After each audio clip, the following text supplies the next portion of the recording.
All right. Thanks everybody for joining us on this glorious Saturday morning, for spending some time inside rather than in the beautiful sunshine. Thanks for choosing to spend your day with us today. So together we'll be talking about private messaging apps and some of the innovations that go into spreading information in new ways to a variety of audiences using these platforms, which include, of course, WhatsApp, Viber, Facebook Messenger, Telegram, and we have 3 representatives from 3 amazing projects that are all trying to tackle issues of increasing access to information through private messaging apps, as well as the challenges that are inherent to this new form of reaching audiences in various ways.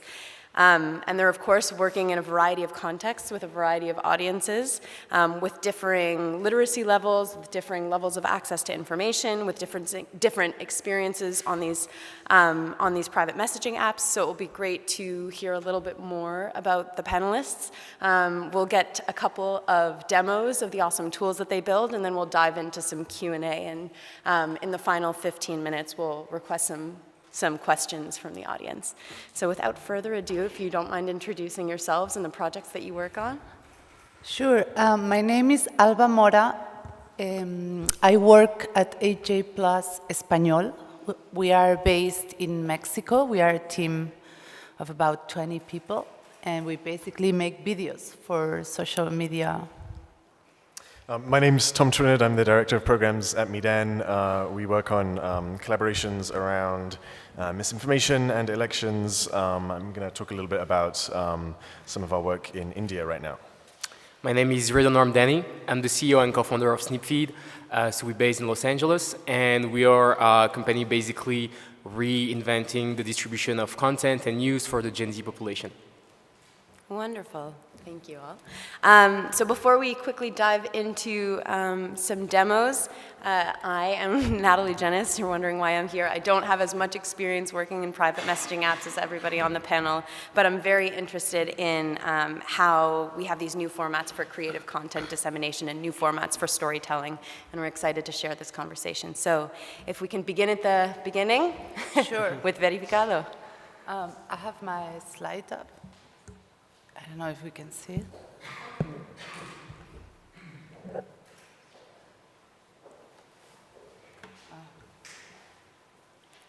It's always at technology-centered festivals where there's a tech glitch, right?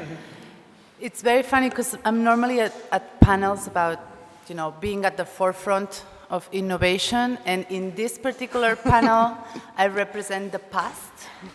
Tom is the present, and one is the future. So I'm going to talk about what we did last year, actually April last year, and this will sound very archaic to you. Everything is moving on very rapidly, and at the time, WhatsApp didn't have many features that today are being developed. So I work at AJ+. We make videos, basically. We never, ever worked with WhatsApp with private messaging before. Why? Because it didn't make sense for us. It only made sense for us for this Verificar project. So I'll need to talk very briefly about Verificar so that you can understand why it made sense for us. So Verificar is this project of collaborative journalism where many media we came together to fight misinformation during the Mexican election campaign, right? So these were the 3 founding partners, but we basically created a newsroom of fact checkers to debunk misinformation related to the campaign, right? So this is how the newsroom looked like. These are all the partners. These are different media outlets in Mexico that go from, very traditional TV networks to digital native to traditional newspaper, like print newspaper. We made this big coalition. We had our Facebook, Twitter account, website, our hashtag.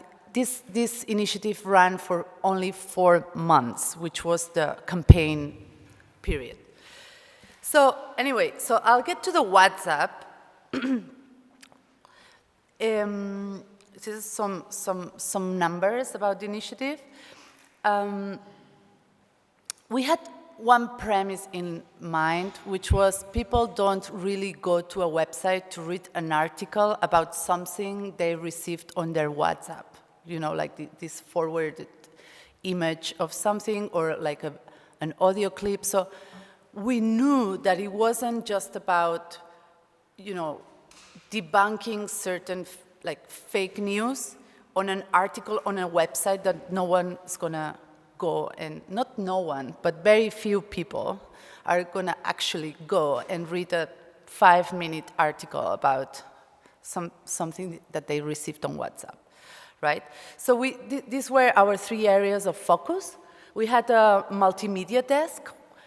We produced videos, you know, about media literacy, tutorials on how to do an image reverse search, and we opened the first WhatsApp line dedicated to debunk or to fight misinformation. So basically it was an on-demand service.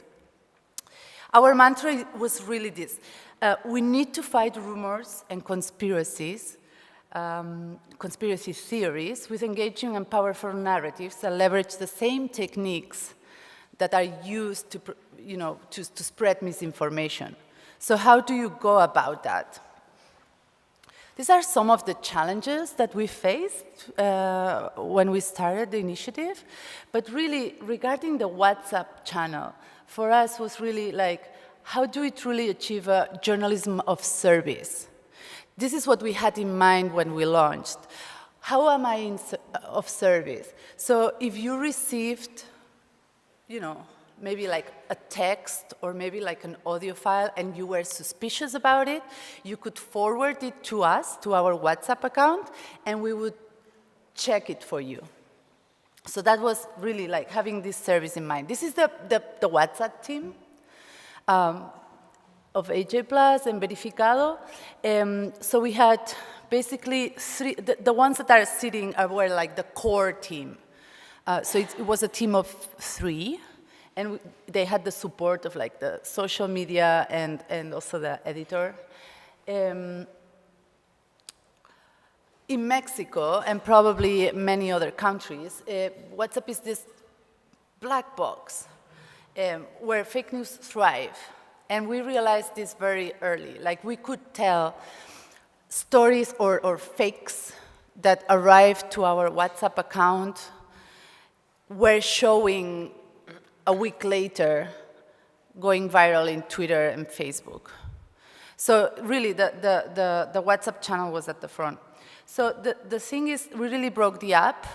Like, we literally broke the app. It was a very successful service to our audience. We worked closely with the WhatsApp team, with Carol, who was on a session the other day. They were very supportive, and they were very astonished and surprised, like how crazy that was. It was crashing constantly for us, especially at the very end, when election weekend was close. We would have like thousands of messages, like just in the morning. Here's some numbers I'm sharing. And here's some screenshots of the kind of interactions we had with our audience. We mainly wanted to stay on platform. We didn't want to send links. Of course, if we had these very long verifications on text articles, we would share the link as well, because there are some people who really want to know the details. But we also produced tailored content for WhatsApp. We called it Verificado because it was vertical and it's verified. In Spanish, it's verificado, it's verified. So we thought about it like an on-demand kind of media. Like, we wouldn't send you this on your WhatsApp like randomly, just like in a broadcast list, but more like if you would ask us about this, send us a meme that was very viral about how many, who was for or against certain reforms, we would send you this graphic, like as a response, right? And this graphic was tailored for WhatsApp. Here's some other examples, like graphics. We didn't necessarily post this graphic anywhere else. It was just meant for WhatsApp. On the top of this image, you can see this very viral meme about relationships, like family relationships between different politicians from different parties. So we would debunk that meme where it says falso, it's fake. And so the image below, it's like the verified image and actually saying like this is the actual real relationship they have. We've learned that clarity is king. We also experimented with statuses. I don't know if you are familiar with the statuses feature in WhatsApp. It's basically like Instagram stories. So there's a tab where you go and you see stories. So we would post, for example, the image on the left is a little teaser of a video that we just published. So you would have this like 10-second video. And on top it says swipe up if you want to receive the full video. So if you would swipe up and send us just, you don't even need to say like, please send me the video. Like we understand. So we would forward that video. So always on demand, never pushing. I hate to receive unrequested like media on WhatsApp. I don't know about how you feel about it. So we would, on the statuses, we would publish our latest debunks. And the audience who was deeply engaged, they would go, by the way, there's a whole different audience in WhatsApp that are very different from Twitter and Facebook and Instagram, of course. And personally, I was very surprised to see the heavy usage that statuses have. We sort of like experimented with it, and I personally was very surprised to see that there's actually a lot of people using it. We would experiment with voice notes too on WhatsApp for more like complex stories that need more detail and cannot be just like briefed on one single image. Here's just a team meeting, oops, and that was it. Okay, great. That was an accidental end of my presentation. I just left some stickers here on the table at the end of the session. If you want to come and just pick one sticker, you are welcome. So while Alba describes her work as the past, I think is the biggest accomplishment on WhatsApp in terms of kind of engagement and innovation in content. We also worked on the Verificar project at Meedan. We build open source technologies for journalists and fact checkers and human rights researchers. And we saw a lot of the amazing work that Alba had done, and we thought about how could we better use technology to support that. Because I think one of the things that we realized in Verificar was it was a lot of very manual, labor-intensive work, a lot of it dealing with duplicate requests. And so in August of last year, WhatsApp released a new product, the Business API, which for the first time let kind of technology companies build on top of the kind of interactions that you can have on WhatsApp in a way that kind of preserves end-to-end encryption and is kind of privacy focused. So the Business API is still an emergent product at WhatsApp, and they're developing it and adding to it. But we wanted to see, we at Meedan work on a tool called Check. Check is an open source platform for fact-checking and verification. It lets kind of teams of people work together on the processes like Verificado. Verificado was also run on Check. And so what we were trying to do is to see if we could plug in Check into the WhatsApp Business API. And this is kind of launched earlier this week in India with a team of researchers called Proto, who are using some of this technology to try and build data sets around mis and disinformation and also make those data accessible as much as we can to people through a kind of on-demand request. So I'm going to try and do something quite risky here and do a live demo. I'm going to use just some very test content. This looks like quite a funny story, potential Fire Festival 2.0 here. And so I've got this contact. It's going to be Checkpoint. I've seen this tweet. Wonder if it's real, if it's something that exists in the database. So I can send this, and you can also send images or memes or claims. So Checkpoint will now ask me if this is something that I want to verify or if I want them to check. I'm going to say, yeah, can you take a look at this? And so what's happening now is check is working out if this is something that's already in the database. If it is, it's going to return an automatic response, which is what I hope we'll see momentarily. This is also a way for people to submit things. So if there's something that we haven't seen in the database, it will be added to a kind of a queue for checking. And so here we can see that this is something that is in the database. We've returned a link here to a page that will sort of explain the results of the analysis.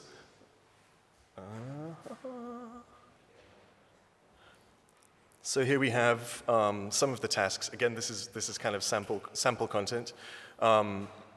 But the goal here is to kind of make the results of the investigation around this link or claim transparent and available. And then we've also generated a meme. So we learned from the Verificar project that the visual style of engagement on WhatsApp is super important. We don't expect people to really share these messages. We think it's much more likely they're going to share something that's visual that also captures some key piece of the information here. And so this is something that's been generated in check, attached to that thing in the database, and sent back, and is something that's forwardable. So we're trying to make this process of kind of building data around memes and links and claims that are being shared on WhatsApp, building kind of credibility data, and making that accessible through a kind of on-demand service. Trying to learn the lessons here. There's lots we can talk about. It's been there's lots of sort of room for future development here. This is kind of the very first step into looking at what this looks like in terms of from a kind of misinformation research or verification perspective. And so I'm very excited by where we are.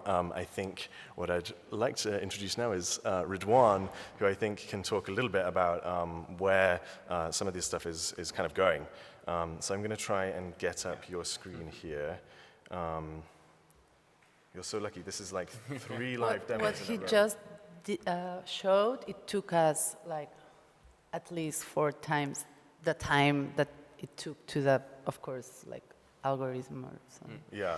And so, and I think what you were seeing is that a lot of people were asking for the same thing, and then you have to like go and add in the same thing over and over again, right? And WhatsApp is not really designed for that purpose, so you have to label the conversation, like give tags to conversations, which works once, but once you have like one person asking about different stories, like what do you tag? The stories, it gets so messy. Yeah.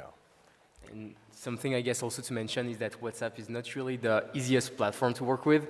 So compared to the other platforms, especially messaging platforms like Telegram, Messenger, Google Voice, they all have very friendly APIs for developers, so it's easier to work with those platforms. WhatsApp, since the beginning, is very closed, so it's very hard to build something on top of that. So that's kind of why we decided on our end to work first on the other platforms, and hopefully maybe work on something also together on WhatsApp in the future.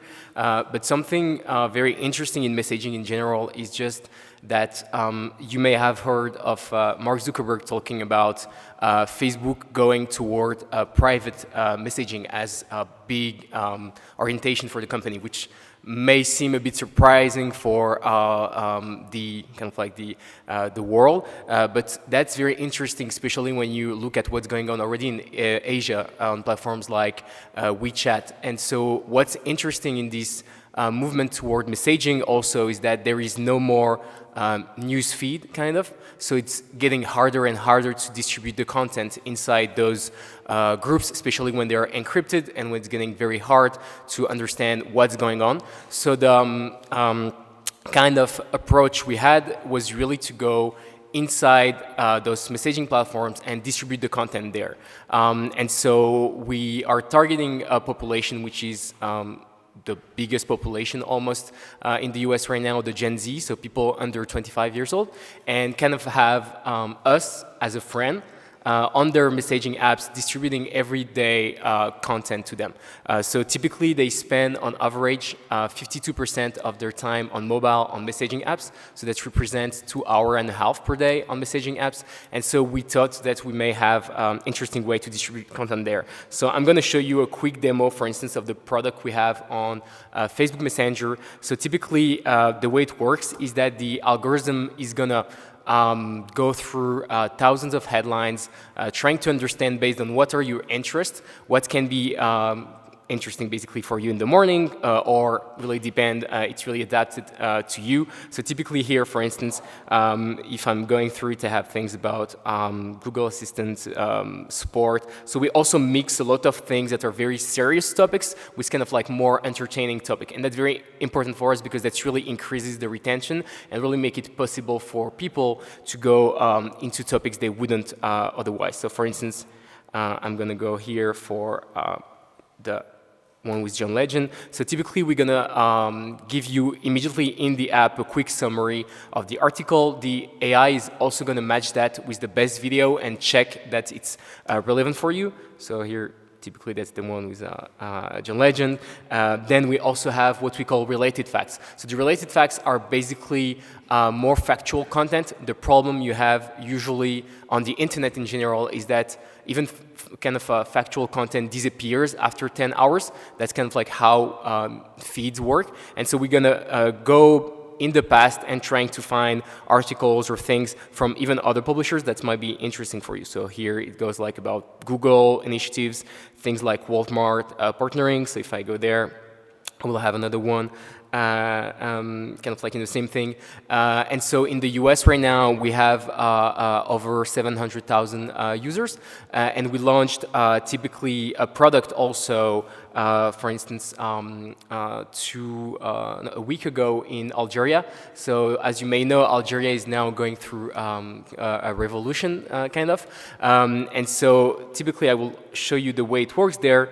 So some things I didn't show before is that we really try to create in-app experiences, like for instance here with quizzes about what's going on, like quiz about like Bouteflika, the former president, and really also be able to push content that is usually used for misinformation into a more informative way. So like here about who is really the new president of the council before the new elections. So that's kind of like how we working there. And so something that might be interesting for especially journalists also is how we attract also users. So typically we'll attract users using kind of viral advertising. So we kind of use the same methodology that fake news is used, but really to attract people and have bring them into trustable places. So here, for instance, I'm going to show you. So here, for instance, it was about the economical like system in Algeria, and so you see people like we have 200 shares. We just spent $10 to promote this ad, and it brought really a lot of users. So since we launched last week, we already have 70,000 users, and so typically here you can see in 1 minute, we have about 10 users all the time getting their content live on the platform. And so we had really a lot of learnings out of that. And something we really realized is also using text messages inside the application is very intuitive for the users, because that's kind of the more natural form of reading. You're reading a text, you're not really reading a full piece of article on your phone, especially for the young generation. And that's also what we're working now in a new platform that we are developing, where we actually transform, we use the AI to create a better distribution of content for the generation, where we transform the article we find also and re-index typically even videos from Instagram, all these kind of things that are kind of lost most of the time. We use our search engine goes back and really tries to bring that to the users. So typically the format is really similar to the one of a story. So the more you click on your phone, the more content you will get, and that's really the way people tend to consume content right now. So it's the same thing for even videos, where you will go and go into the vertical way of consuming your content on your phone. We use also the same algorithm that recommend articles to recommend podcasts, etc. And that's really, the idea is also to create a real social place around that, where people can actually create groups, even interact with the media. So for instance, for GQ with chat, the media are able themselves to sell content immediately direct to consumer without having to go through a special subscription. So you can sell, for instance, TED podcast, etc. So it's kind of an overview of what we are working on right now. All right. Before we dive into some questions, can I request a round of applause for 3 epic live demos? What? What? When does that happen? When does that happen?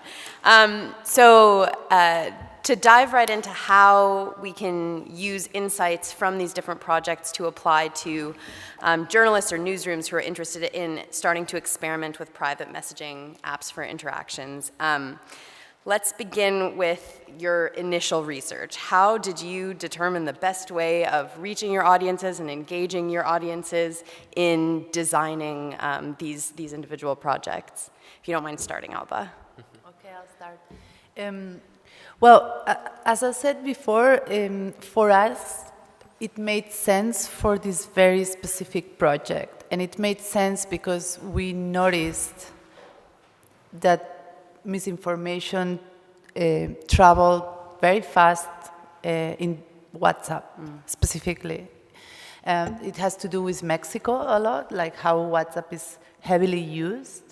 It has to do with the theme of the work, misinformation and how it's shared and spread.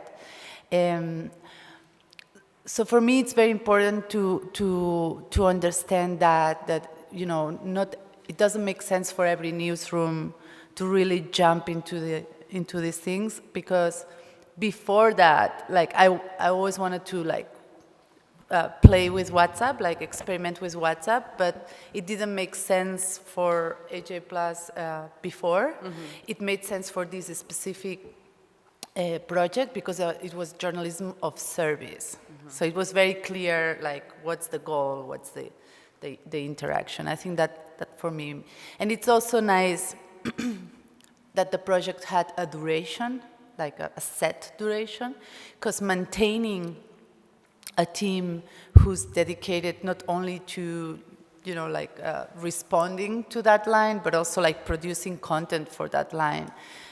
Well, you have to consider how sustainable is that for your newsroom.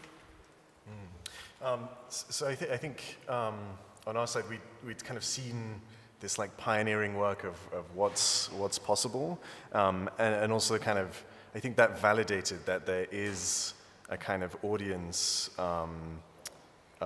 desire, I suppose, to be able to kind of ask questions of newsrooms and get back answers, which is something that sounds super basic, but we saw that there was this, on WhatsApp, that there was a kind of value in that. Now, well, we're trying to, in trying to scale that, there's kind of all kinds of challenges. But with the kind of introduction of the business API, we saw this opportunity to kind of create data sets that would be queryable automatically. Now, in India, as we're trying to build that data set in real time, so I know there's been a lot of frustration around the response times, and that's a function of various things.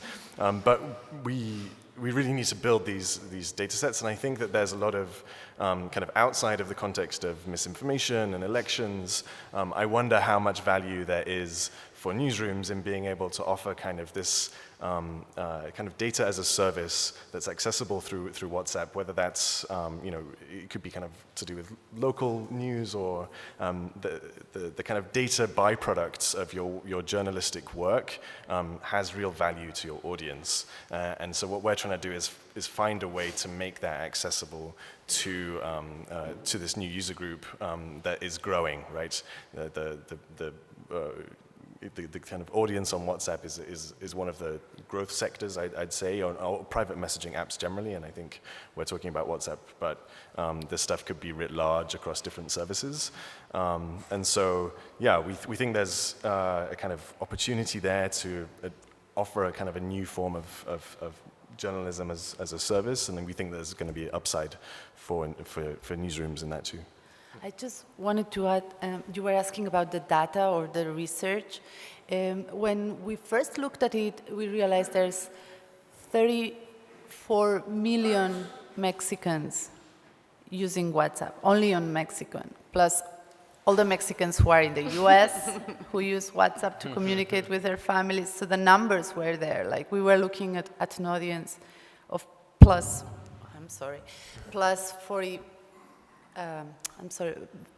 34 million.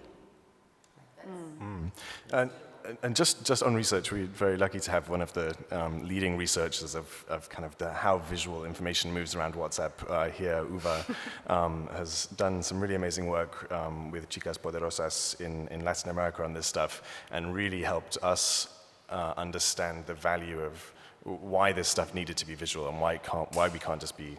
It can't just be text, right? We have to kind of capture some of that same visual engagement.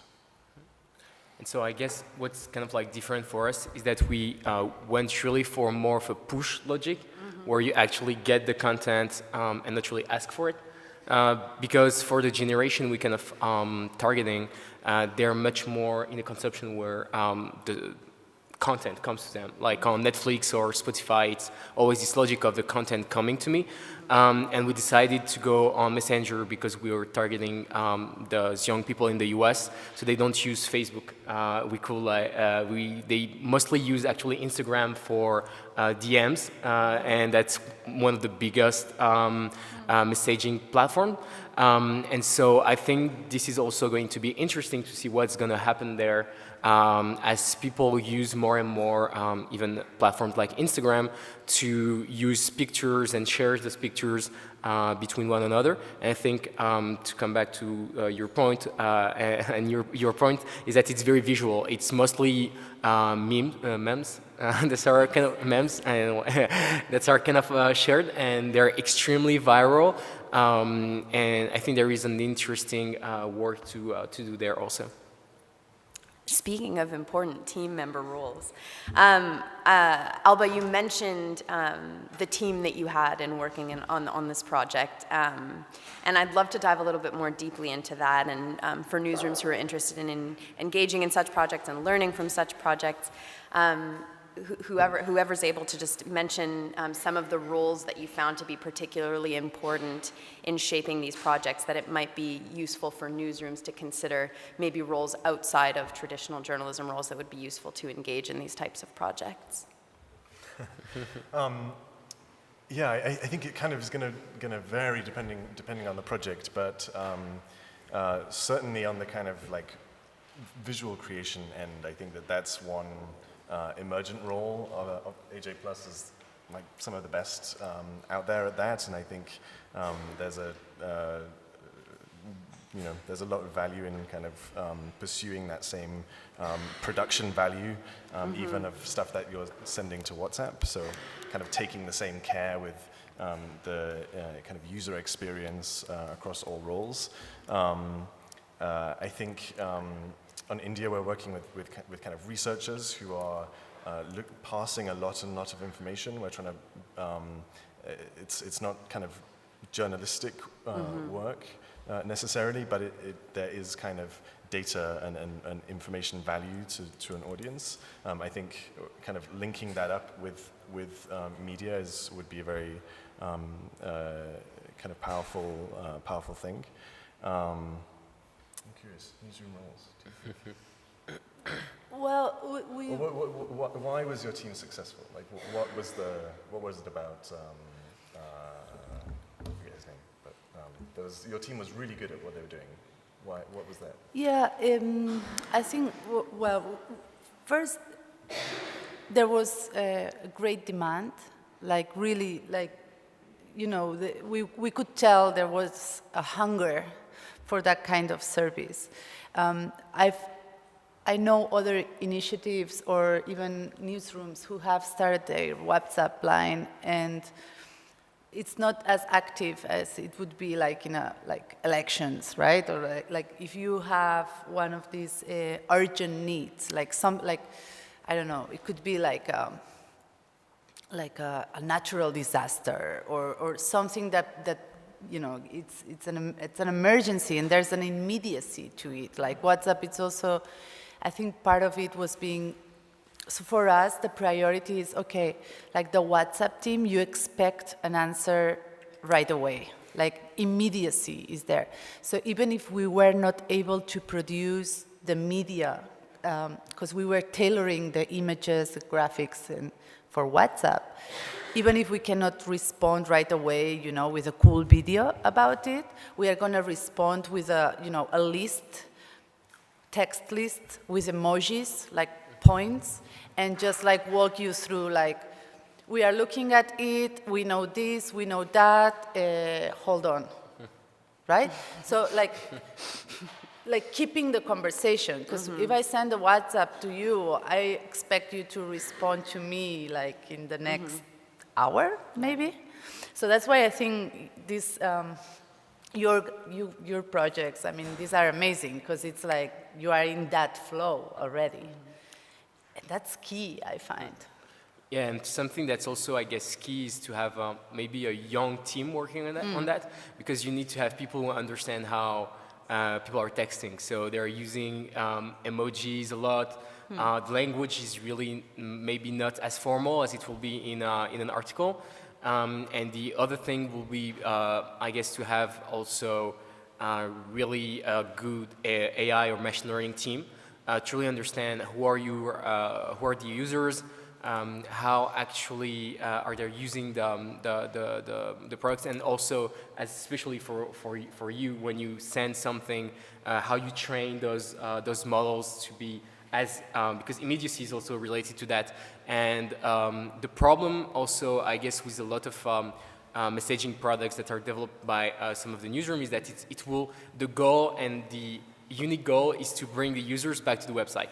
And so that's definitely what not the users want to experience. They don't want to click on the link and go to read the full piece of article. And so I think really being adapted to these new behaviors is key. And I think there are also, because the reason why publishers kind of want the users to go back to the website is to monetize, right? To have to see the ads, etc. So I guess there are also ways to monetize there that could be explored in the future. Our WhatsApp team, they were like 20-something. But I think the audience that we had for this particular project wasn't necessarily young people. I think we were doing a great service to older people, like, let's say, 60 plus or 50 plus. But we would immediately respond, say, with a GIF, right? Or like like some kind of reaction, like, we are here, we are human. And we even developed some like real human relationships. Like, we gave names to certain users who were like crowd fact-checking, like helping us to fact-check, like, oh, you know what I sent you yesterday? I found this new piece of information, I'm sending it to you. So they were like participating. So Sounds like a lot of work. It was very labor intensive. Yeah. And something interesting in what you're saying, and something we're really seeing a lot, is we have a lot of young users and then really older users. So actually there is a kind of nothing in the middle. And then actually the 60 plus users use the products very well. And that's kind of interesting behaviors. Unexpected finding. Definitely an unexpected finding. But it's also a very I find with WhatsApp, we had more intimate connections with users. Like it feels like private messaging. People would say thank you more often. And it's not like comments on Facebook where people sort of rage about things, but that was more personal. Like if people would complain to us because we weren't responding to his requests, we would answer, and then it feels very close. It's the same platform that you use to talk to your mom, right? So it's kind of the concept of a news feed, and the fact that news feeds on Facebook are labeled news feeds, that it helps you associate whatever you see as news, whether or not it is news. And it's a similar kind of relationship on WhatsApp, it seems. I want to push it to questions really soon, but I did want to present one more. We've been talking a lot about the users, and I know it's a classic question, and would love to hear all of your thoughts. Maybe, Redouane, you can start on. We know that there's a lot of data and a lot of information value coming out of it, and just wondering about the privacy and ethical considerations that you have to have going into the project and how they may evolve over the course of your projects. That's a very interesting question, and I think that there is a key difference between the usage data versus the personal data that you have. And so the problem with platforms like Facebook and other platforms is that they use a lot of personal data. Are you single? What's your religion? All these kind of things that if you're familiar with Facebook ads, you can target very, very precisely who your user are.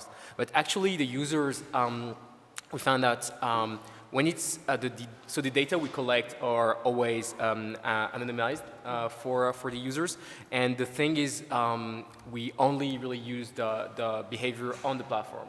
So the goal of that is really to create the best experience for the user. So if I'm into Arsenal, maybe I don't want to see a lot of Manchester United news. So that's kind of the thing that we're really working on. But also when it comes to politics, I think you need to have a different approach than you may have in fashion or other topics. And so in politics, we have a rule where actually it's a kind of 70-30% rule, where you will always have at least 30% of the things that are out of your out of the box, kind of. So to avoid to be in a bubble and avoid having, because the thing that the AI is very good at is to actually, after feeding you with things that if you have an opinion, really getting you into this opinion. And so I think there is really difference to be made between the kind of topics you're delivering to the users. On our end, I think because we're one of the first kind of groups working with the business API, and I think a lot of the difficulty that you're talking about building on top of the WhatsApp business API is because they're trying to roll it out very carefully, and with I think anybody who listened to Carl talking he was emphasizing the kind of privacy and private chat piece of it. So for things like Checkpoint, for example, we don't get any personal information. We don't get any phone numbers from users or anything like that. All we get is the thing that we're being sent. So we kind of get the content, but not anything else, which is kind of a limiting factor on what we can do in some ways. But I think it's a perfectly valid position for WhatsApp to take. I'm curious to see how that will develop as they expand on the business API. And I think it's a difference. It limits our ability to build the kind of personal connections that you were able to build, because we just can't. Yeah, there's not. Yeah. Yeah, the thing about Verificar is that because it was a collaborative project with many media outlets involved, we didn't want to keep the database. It was just like what do you do with it? Who gets to save it for what, and so because we ended the project after 4 months, we just didn't do anything with the data set. And we had, a privacy policy, like a standard privacy policy, and we would save all contacts just with a number. So we wouldn't know much unless that person would tell us, like, hey, my name is blah, blah, as I said, my project represents the past in this panel, so don't follow this methodology. There's probably smarter ways to go about it. Yeah, but it really depends on the conditions of the particular project and audience and all that. Yeah.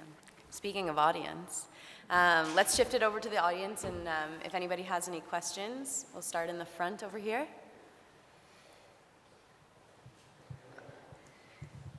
Hi, my name is Sarah. I work for CNN. It's about 10 years ago that social media revolutionized the way we do journalism, the urgency. It revolutionized print, which I was part of at that time, changed the newsroom and the dynamics. What we're talking about now is much more urgency and immediacy, and you'll think that you need to supply the news on a much faster scale than we actually now do, and I think we're doing it way too fast. In your experience, has this compromised the journalism involved? This need to tell people we are aware and we're working on it, as opposed to ignore something that might not materialize at the end and might not be news. And my second question is, once you expand this business model, how would you maintain this intimate connection with people as you expand your user base? I think it's easier if you're talking about hundreds, but if you're talking about thousands or millions, then a simple thank you would be too much, or at least has to be automated. I think those are two great questions. On the speed one, I don't know if WhatsApp is necessarily going to kind of demand an increase in speed in reporting. I don't know if that's even possible at this point. I mean, in the Twitter age, I think that's as fast as we can go, and I think those of us who work on verification-related initiatives are always pushing for slowing down. I think what we're more talking about, and why I think Redouane's tool is really interesting, is the delivery of the content that you have, the reporting that you have. The delivery of that has to be sort of timed in a way that is perceived as quick to the user. So I don't think it's a case where we need to speed up the reporting. It's more kind of as either requests are coming in, we have ways of getting out what we have, and we have ways of kind of serving the content in a way that is feels like it's being paced. I think the pacing of your app is really interesting. It's so simple, but it really feels like you're talking to someone. The scale thing is absolutely a huge challenge, and so that's I think I don't know if there's an answer to that, but I think basically there needs to be more tools that can help kind of sit in the middle between huge audiences and small newsrooms. That technology is only just emerging. I think we need to think carefully about how to drive that. So I think for the kind of speed question, what's interesting is that as you were saying, Twitter is doing very well, having something very quickly. I think what the users are asking for is not that. They're really asking for maybe the day after to get a great reporting about that. And I think the breaking news era is kind of over for especially the younger generation that we're targeting. And something we realized also is that what's really brought more engagement wasn't necessarily the breaking things. It was really also things that were relevant for the users.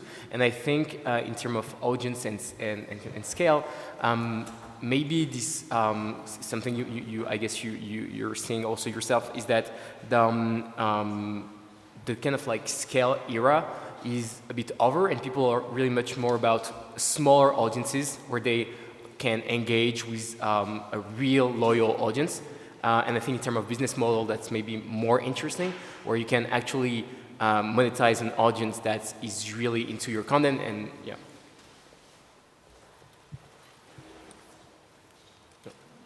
I'm sorry, I thought you were... No, sorry, we're getting signals. Hand from the, signals. from the We're back, doing yeah. some panel hand signals. We have 5 minutes. 5 minutes left. All right, awesome. Question in the front.